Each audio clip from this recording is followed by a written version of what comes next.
छौरी पोछ के सुने न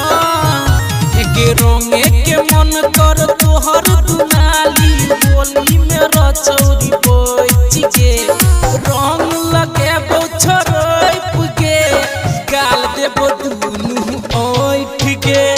रंग लगे छोरप के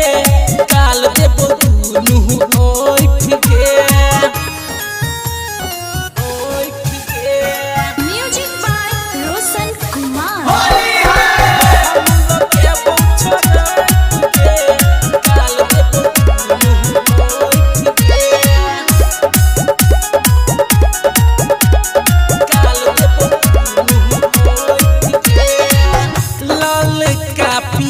का रंग घोर लेबो गछौरी ऊपर से नीचा रंग ढार देबो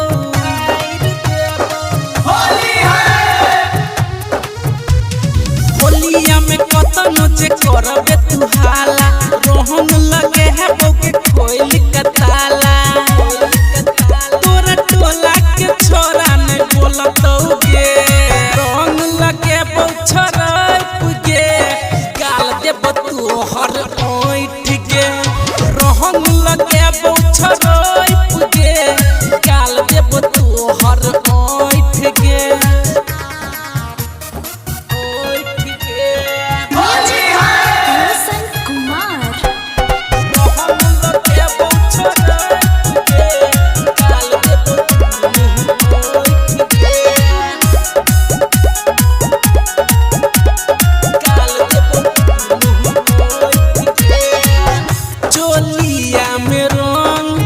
फायर देबो के छौरी होली के महजा सब लूट लेबो होली है के सुना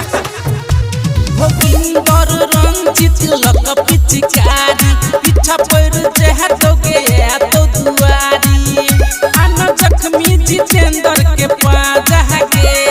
रंग लगे छोरप के रंग लगे छोर